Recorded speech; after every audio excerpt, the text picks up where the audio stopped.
This is the Memo by Howard Marks. The impact of debt.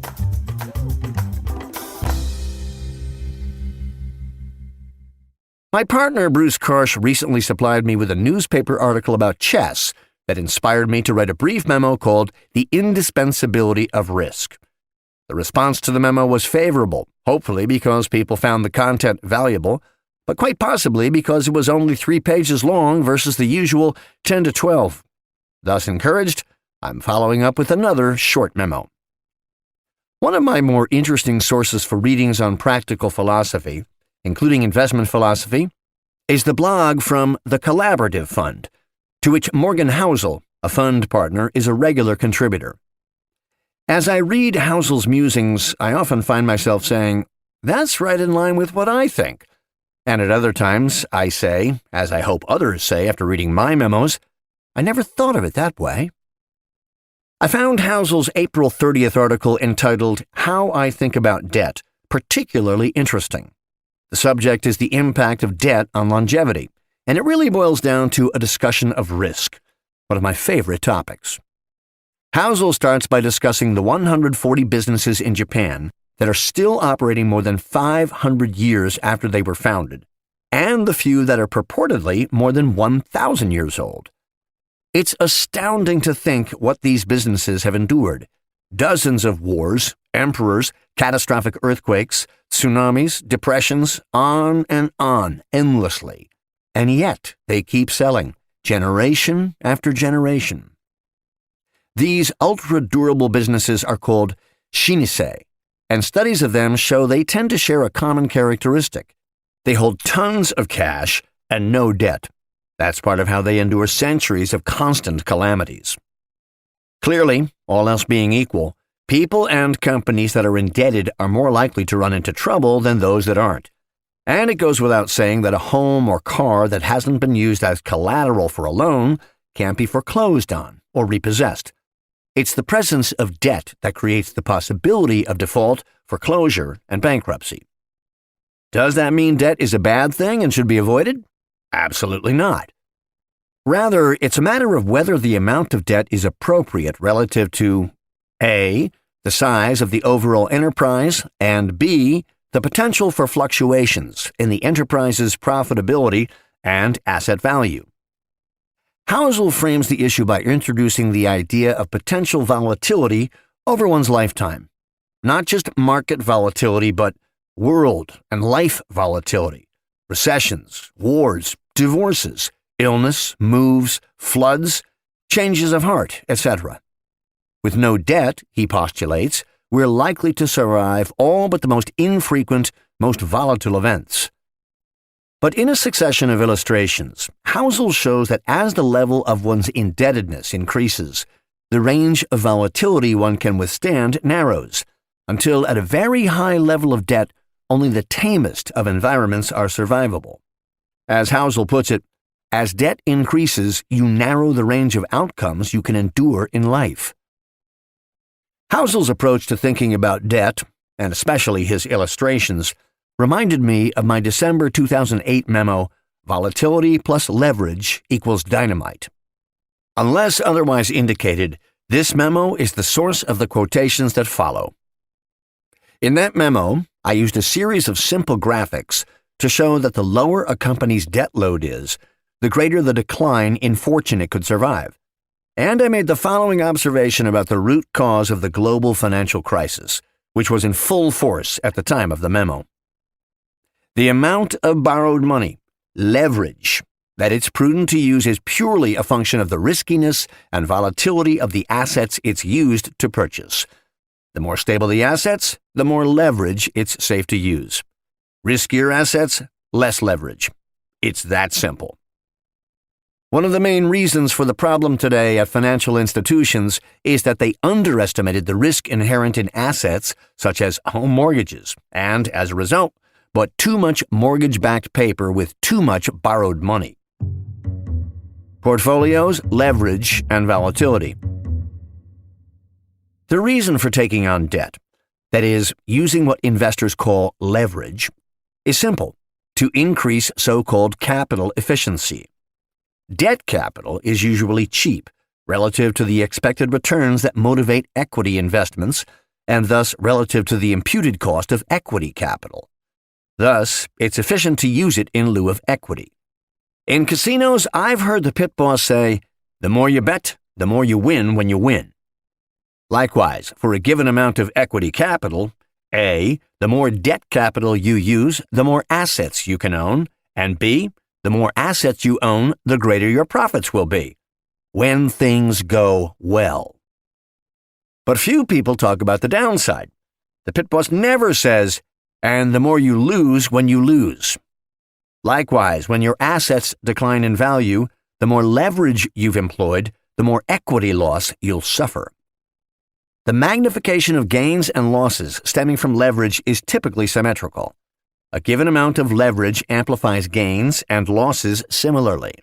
But levered portfolios face a downside risk to which there isn't a corresponding upside: the risk of ruin.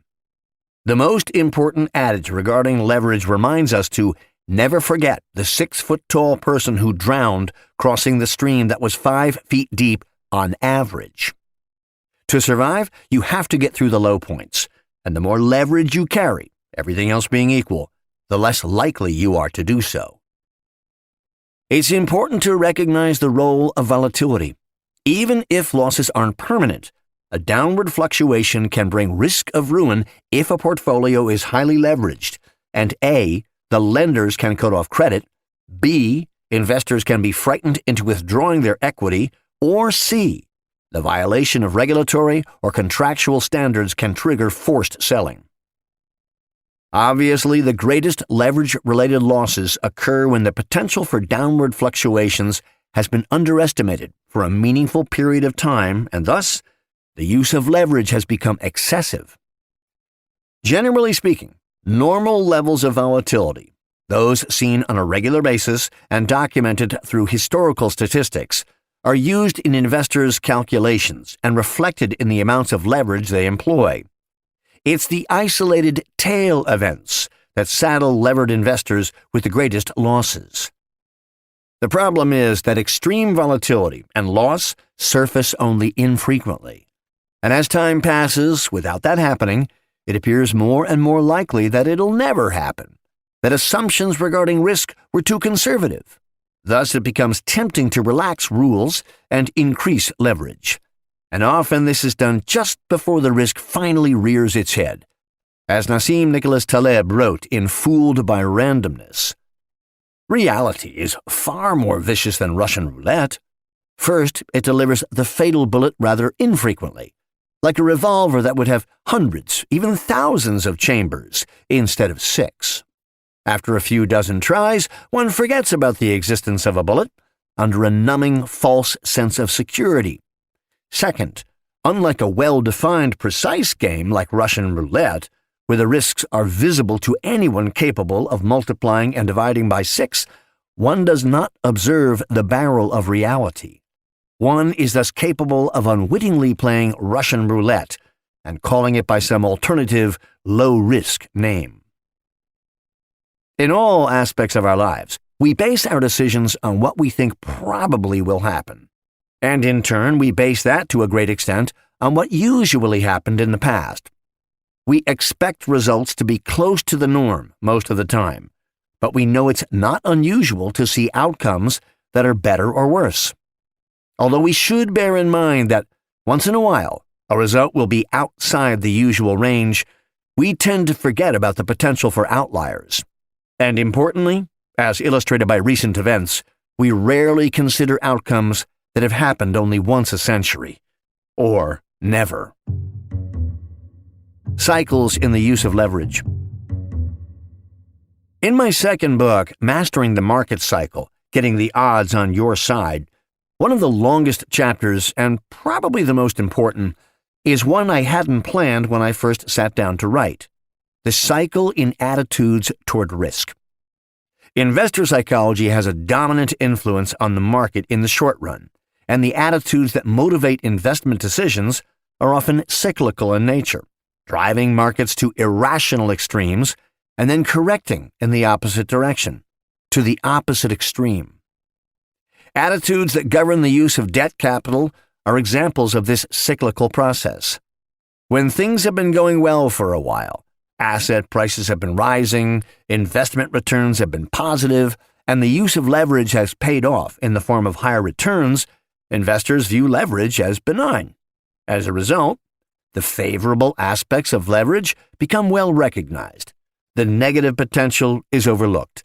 Investors become interested in employing more, lenders become willing to provide more, and regulations and mores governing the use of leverage tend to become more permissive. But when events turn negative, this process goes into reverse. Leverage is penalized, not rewarded. Thus, its use declines. And importantly, lenders provide less and try to demand repayment of outstanding leverage if they can, leading to negative consequences for borrowers. In this way, as we so frequently see, psychology often strays from the happy medium and moves toward extreme highs that presage painful losses when extreme lows are reached. The source of losses from excessive use of leverage might be best understood through an adaptation of my favorite new quote from Edward Chancellor's book, The Price of Time, which I cited in this past January's memo, Easy Money. The Manchester banker, John Mills, commented perceptively in 1865 that, as a rule, panics do not destroy capital. They merely reveal the extent to which it has previously been destroyed by the taking on of excessive leverage in good times. Using debt prudently.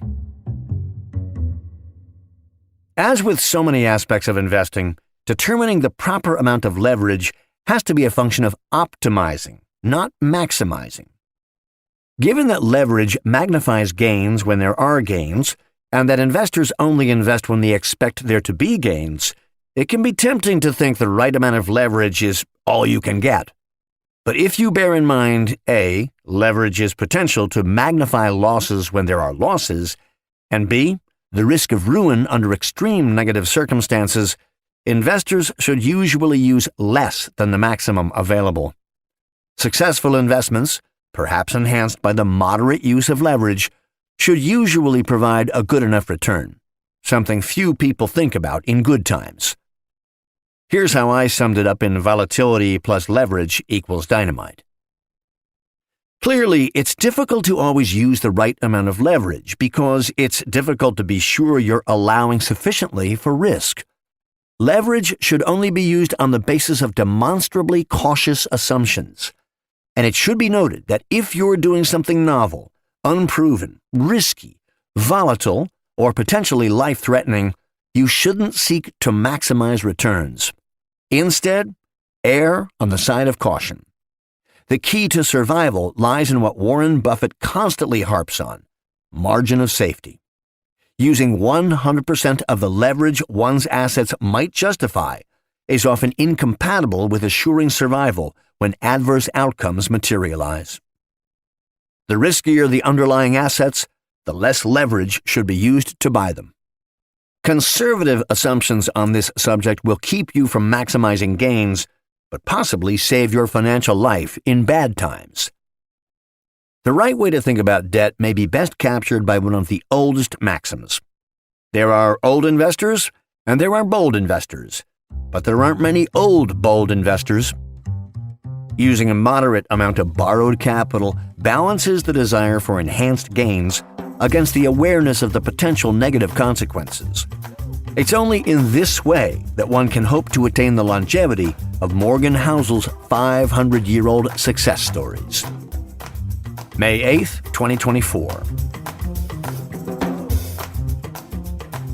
Thank you for listening to The Memo by Howard Marks.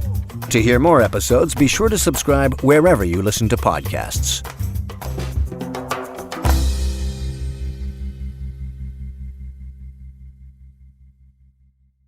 This podcast expresses the views of the author as of the date indicated, and such views are subject to change without notice. Oaktree has no duty or obligation to update the information contained herein. Further, Oaktree makes no representation, and it should not be assumed that past investment performance is an indication of future results. Moreover, wherever there is a potential for profit, there is also the possibility of loss. This podcast is being made available for educational purposes only and should not be used for any other purpose. The information contained herein does not constitute and should not be construed as an offering of advisory services or an offer to sell or solicitation to buy any securities or related financial instruments in any jurisdiction.